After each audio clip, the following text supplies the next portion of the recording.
아멘. 여러분 명절 잘 보내셨습니까? 네. 긴 명절 연휴 가운데 저는 참 기쁜 것이 무엇이냐? 명절 연휴 가운데 성도들에게 전화가 한 통도 안 왔다는 것입니다. 여러분 오해하지 마세요. 전화가 오면 일이 있는 거예요. 그래서 성도들에게 전화가 안 와야 된다. 안 와야 무소식이 있소식이다. 아무도 안 왔기 때문에 얼마나 감사하던지요. 그러니까 오늘 안전하게 다 이 자리에 온 줄 압니다. 저도 명절 잘 보내고 왔습니다. 명절의 이야기를 하는 이유가 있습니다. 명절 가운데 우리가 가족들이나 지인들을 만나서 가장 많이 여러분들도 저도 한 말이 있을 것입니다. 그것이 어떤 말입니까? 가족들 안 만나셨어요? 가장 많이 한 말이 뭐예요? 설날에 새해 복 많이 받으세요 많이 하고 왔잖아요. 여러분 새해 복 많이 받으세요는 참 따뜻한 말입니다. 대상에 따라서 내가 말은 새해 복 많이 받으세요 하지만 내 마음이 대상에 따라 다르죠. 우리 외할머니가 지금 94세세요. 그 앞에 새해 복 많이 받으세요. 이제 이 손주들 가족들이 인사를 하는데 세어보니까 38명이에요. 그 어르신에게 새해 복 많이 받으세요 하는데 그 의미는 어떤 거예요? 건강하세요. 오래오래 사세요. 이거 아니겠어요? 그리고 자녀들에게 이제 새해 복 많이 받아라 얘기할 때 무엇입니까? 그들에게 올해 하는 일들이 참 잘 됐으면 좋겠다. 지인에게도 오랜만에 만났는데도 새해 복 많이 받아라는 무엇입니까? 형통하시길 바랍니다. 이 진심이 담기니까 설 명절은 참 따뜻한 명절입니다. 그런데 여러분 명절이 끝나고 집에 돌아오면 여러분 어떠십니까?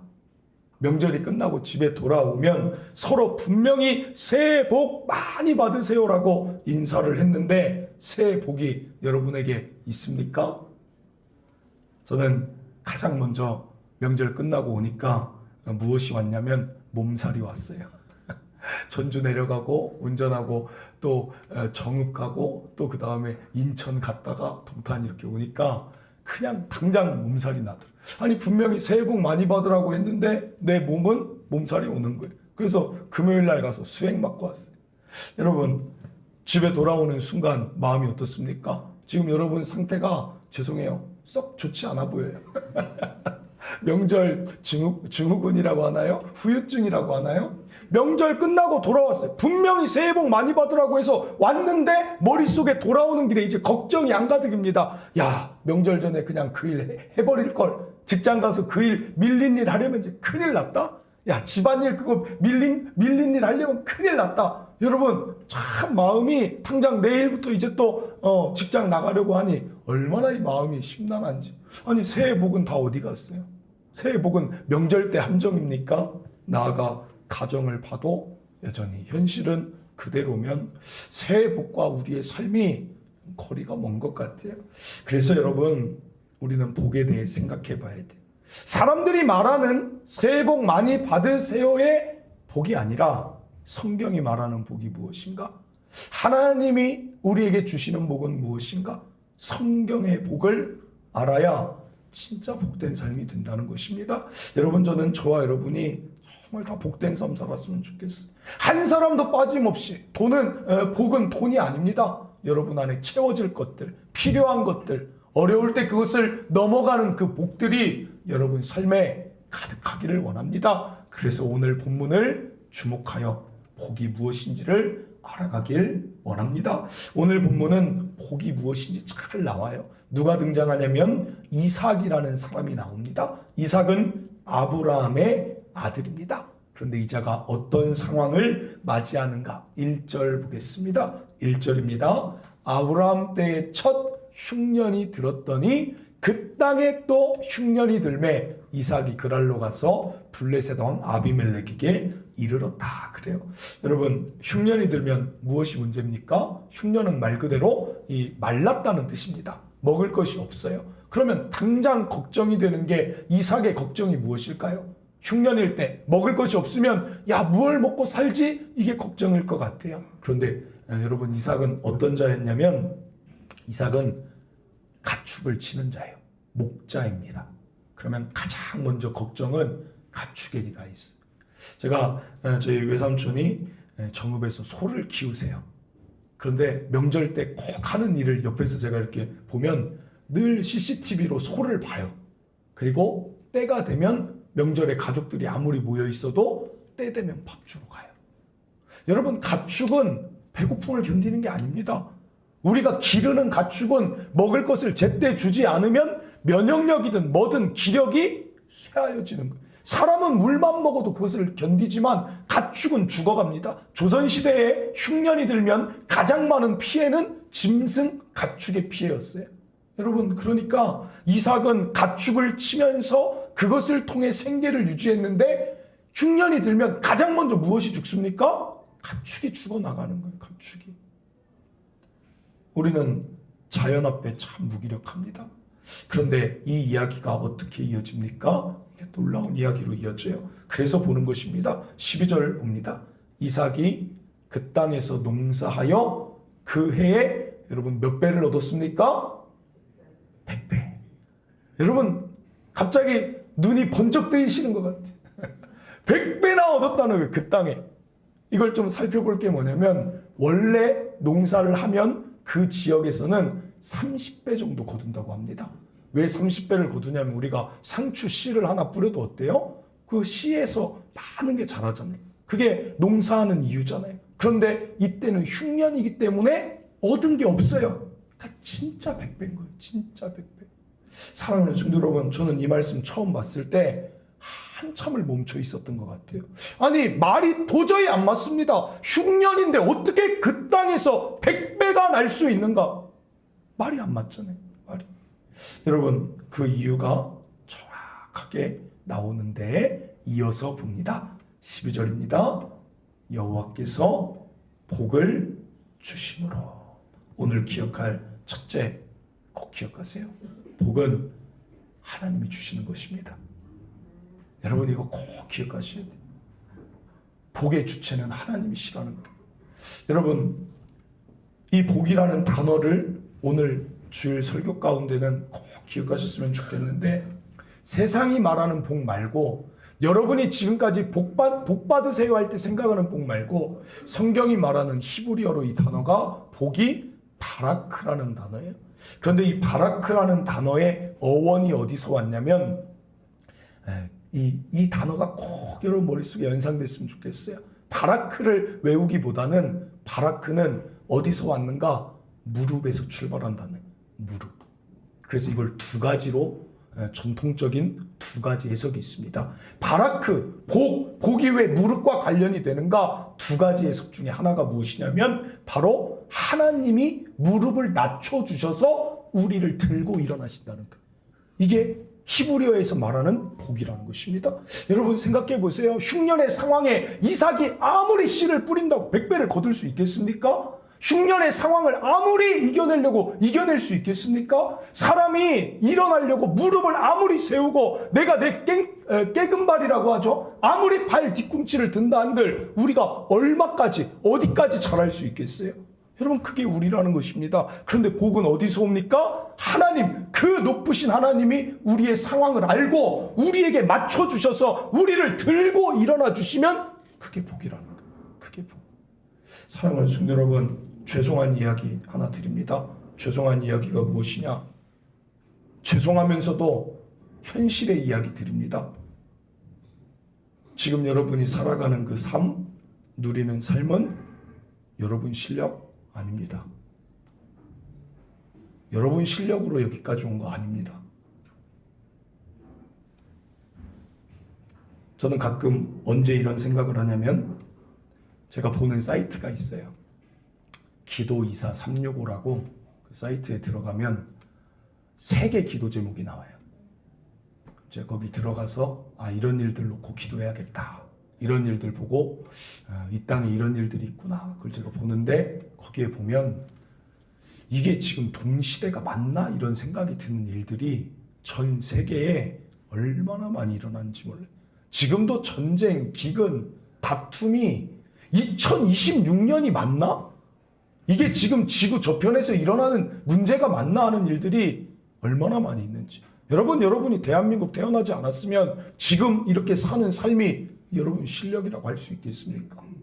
여러분, 직장도 여러분이 지금까지 열심히 다녀서 실력을 쌓은 것 같지만 죄송합니다. 하나님이 여러분 직장도 지켜주신 것입니다. 하나님이 여러분의 건강, 지혜, 하나님 지켜주신 거예요. 우리가 한 거 아니에요. 우리가 한 거.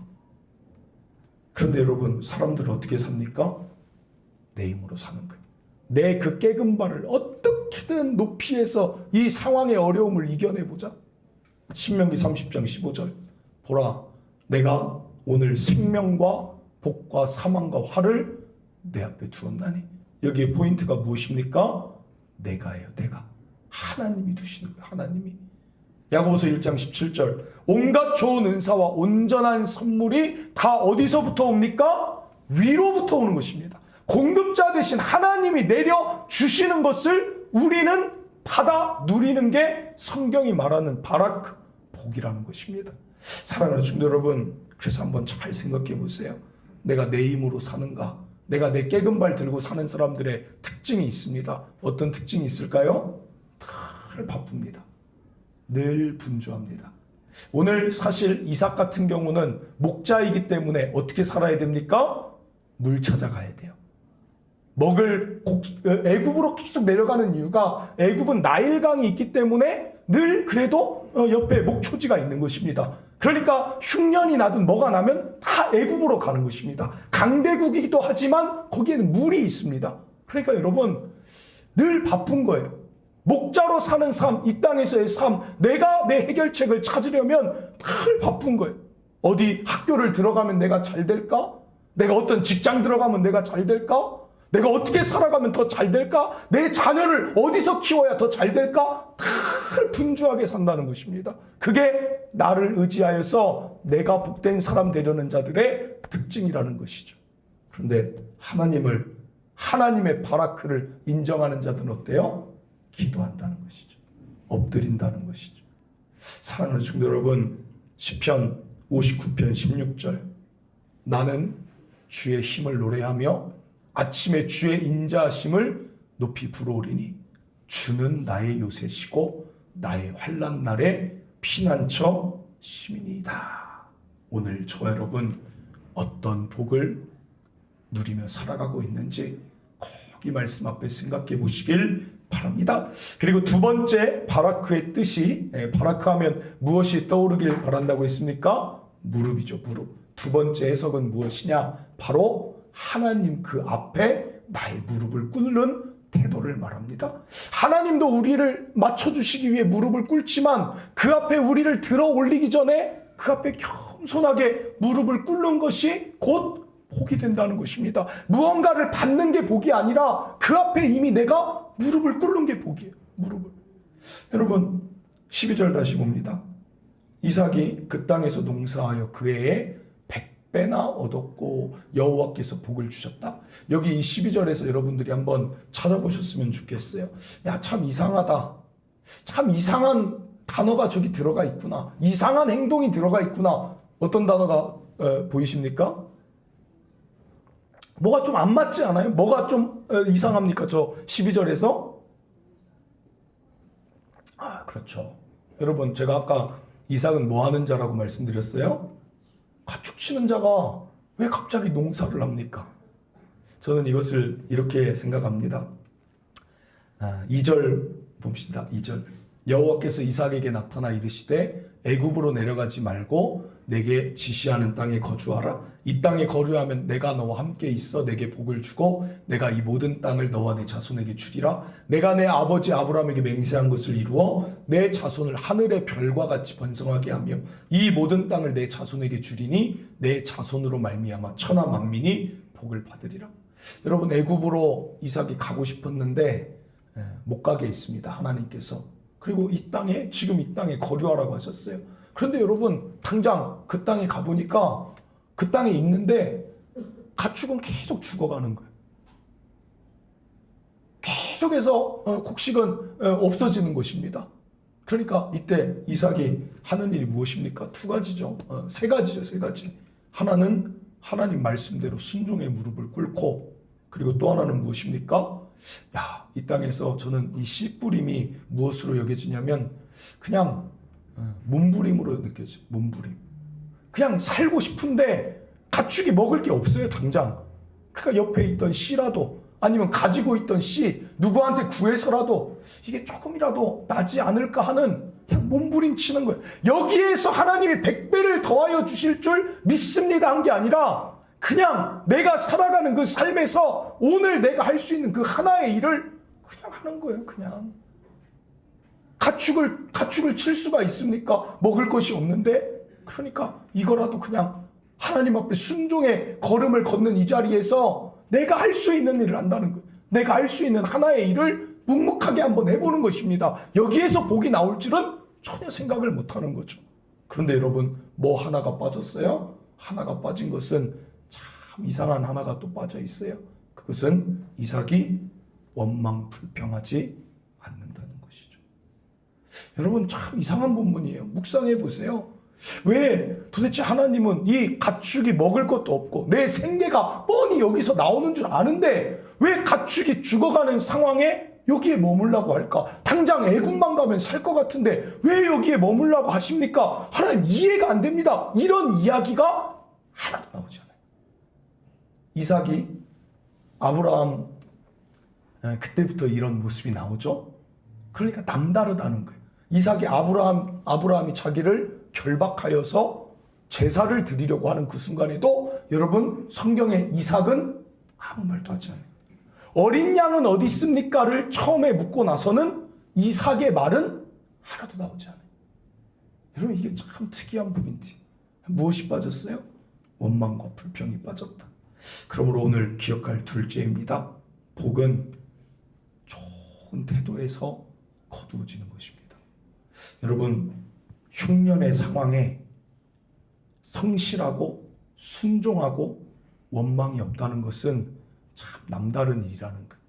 요셉의 삶 한번 생각해 보세요. 그냥 갑자기 노예가 됐어요. 하루아침에 죄수가 되는데 제가 이거 이전에도 한번 설명드렸습니다. 요셉이 그전에는 참 말이 많은 사람으로 나와요. 그래서 요셉의 별명이 꿈꾸는 자입니다. 자기가 꿈을 꾸면 형들한테 다 이야기합니다. 말이 참 많아요. 형들 내가 이런 꿈 꿨어요. 아버지 내가 이런 꿈 꿨어요. 막 이야기하고 다녀요. 아 형들 어디 있습니까? 그 이야기까지 창세기는 자세하게 다룹니다. 요셉이 그들을 찾아가는 과정 가운데 형들 보셨습니까? 형들 어디 있습니까? 그 이야기 구덩이에 빠졌을 때 나를 살려달라는 그런 이야기들이 막 나오다가 여러분 어느 순간부터 이 창세기에 보면 요셉이 말하는 장면이 보디발 장군 앞에서 말고는 싹 빠져버려요. 그게 참 이상한 일이에요. 원망 불평 없이 노예인데 노예에서의 삶을 묵묵히 살아가는 거예요. 오늘도 씨를 뿌리는 거예요. 이게 총리가 될지 이 꿈이 언제 이루어질지 모릅니다. 그냥 오늘의 삶을 사는 거예요. 사랑하는 성도 여러분, 흉년이 오면 여러분의 태도를 한번 생각해 보세요. 풍년일 때도 입에서 안 좋은 말이 나오면 그건 그 사람 문제죠. 잘 되는데도 입에서 원망이 나오면 그건 그 사람 문제예요. 만족이 없는 그 사람 문제예요. 그러나 하나님이 정말 바라보시는 것은 흉년일 때, 정말 어려울 때 우리의 입술이 어떤가를 하나님 보신다는 거예요. 여러분 그런데 당장 흉년이 오면 사람들은 다 거칠어진다는 거예요. 막 원망한다는 거예요. 하나님 도대체 이게 뭡니까? 왜 그랄 땅에 머무르라고 합니까? 막 거칠어지는 거예요. 오늘 여러분 한번 생각해 보세요. 정말 어려울 때 2026년 여전히 풀리지 않는 일 앞에 여러분의 입술이 어떠한가? 어떠세요? 저는 어떨까요? 흉년의 상황에 제 입술을 어떻게 할까요? 저는 여러분들 기대하시는 것 같아요. 거친 목사를 기대하시는 것 같아요. 지금 이 타이밍에. 여러분 흉년일 때는 힘든 거예요. 그러니까 그때가 기회가 되는 거죠. 흉년일 때 다 어려운 얘기하고 안 좋은 얘기하고 거친 말 이야기하는데 오늘 이삭은 그냥 묵묵히 씨를 뿌리는 거예요. 가축이 왜 죽냐? 하나님 왜 여기 있게 하냐? 그게 아니라 하고 싶은 말이 왜 없겠어요? 막 쏟아 나와도 꼭 참고 입술을 지키고 아니 하나님 믿습니다. 하나님, 오늘도 기도의 씨를 뿌립니다. 오늘도 믿음의 씨를 뿌립니다. 오늘도 헌신한다면 사람들이 특징이 또 뭐가 있는 줄 아십니까? 힘들고 어려우면 아무것도 하기 싫어해요. 그게 대표적인 특징이에요. 하나님, 저는 씨를 뿌리고 있습니다. 이게 하나님 앞에 몸부림인 거예요. 농사를 한 번도 안 지어본 자가 왜 갑자기 농사를 짓냐고요. 하나님 보시옵소서. 나는 하나님 믿기 때문에 오늘도 성실하게 살아갈 것입니다. 그때 하나님 복을 주셨다. 사랑하는 성도 여러분, 오늘도 여러분 힘든 일 흉년이 왜 없겠습니까? 그러나 기도의 씨 뿌리시길 바랍니다. 교회 헌신의 씨를 뿌리시고 순종의 씨를 뿌리시고 직장에서도 최선을 다하는 씨를 뿌리시고 누구를 만나도 더 사랑하는 사랑의 씨를 뿌리시고 가다 보면 100배나 거두는 하나님의 은혜를 그 길 가운데 만나게 하실 줄 믿습니다. 마지막입니다. 14절 보면 참 우리의 삶과 너무 비슷해요. 이 본문이 14절, 이제 100배 얻었으니까 무슨 걱정이 있을까 싶은데 양과 소가 떼를 이루고 종이 심이 많은데 이때 또 일이 벌어집니다. 블레셋 사람이 그를 시기하여 그 아버지 아브라함 때에 그 아버지의 종들이 판 모든 우물을 다 막아버리고 흙으로 채워버려서 그 우물이 물을 갖지 못하게 하는 거. 여러분, 이게 우리가 사는 세상이에요. 옆에서 한 사람이 잘 되면 좀 박수 쳐주는 게 아니라 우물을 흙으로 가져다 막아버립니다. 그래서 우리 삶이 힘든 것입니다. 좀 일어나려고 하면 그런 방해자들이 꼭 나타나는 게 우리 삶이라는 거. 여러분, 그런데 이것이 16절, 아비멜렉이 이삭에게 이르되 내가 우리보다 크게 강성한 즉 떠나라. 그래요. 떠나라. 이것이 몇 번 반복되는 줄 아십니까? 지금 한 번 막았어요. 19절에 이삭의 종들이 골짜기를 파서 샘 근원을 얻었습니다. 야, 정말 살았다. 야, 골짜기를 팠는데 샘 근원을 만나서 야, 살았다 하는데 20절입니다. 그랄 목자들이 이삭의 목자와 다투어 이르되 이 물은 우리 것이다 하면서 그 우물은 에색이라 하는 우물을 뺏겨버립니다. 2번 뺏겨요. 여러분, 평생 파야 한 번 나올까 말까요? 그런데 이삭이 가서 21절에 또 다른 우물을 팝니다. 그런데 그들이 또 옵니다. 또 와서 그 우물 가져갑니다. 그 이름을 신나라 합니다. 3번이나 그래. 3번. 평생 한 번 파도 될까 말까 하는데 3번이나 뺏겨버려요. 그런데 여러분, 22절에 이삭이 또 갑니다. 거기서 옮겨 다른 우물을 팠더니 그들이 다투지 아니하였으므로 그 이름을 르호봇이라 하여 이제 여호와께서 우리를 위하여 넓게 하셨으니 이 땅에서 우리가 번성하리로다. 여기 르호봇이 넓게 한다는 뜻과 또 하나의 뜻이 있어요. 원어를 보면 뭐라고 나오냐면 숨통이 트이다. 숨통이 트이게 하신다. 사랑하는 성도 여러분, 오늘 기억할 셋째, 복이 무엇이냐? 다시 하는 게 복이에요. 다시. 다른 게 복이 아니라 여러분의 지금 상황이 어려워도 다시 우물을 팔 수 있는 도전하는 용기가 있으면 그 자체가 복이 되는 것입니다. 사랑하는 성도 여러분, 오늘날 취업이 얼마나 힘들어요. 청년들이 그냥 포기해버리고 집에 있다는 거예요. 사업하는 분들 얼마나 힘들어요. 매출은 줄고 고정비는 늘고. 여러분, 제가 사업하는 사람들의 경제적 어려움을 제가 모를까요? 여러분, 우리 교회 9년 운영했어요. 상가에서 코로나 다 맞으면서 제가 모를까요? 여러분, 건강 문제로 어려운 분들 또 기다리고 치료해도 또 아프고 또 아픈 데 생기고. 제일 무서운 것은 그때 아무것도 안 하고 포기하는 거예요. 사랑하는 성도 여러분, 취업 안 돼도 다시 도전하세요. 2026년 다시 도전하세요. 가정의 일들이 잘 안 돼도 다시 도전하는 가정 되시길 바랍니다. 신앙의 일들이 막혔어도 다시 도전하세요. 건강에 문제가 생겼어도 다시 도전하세요.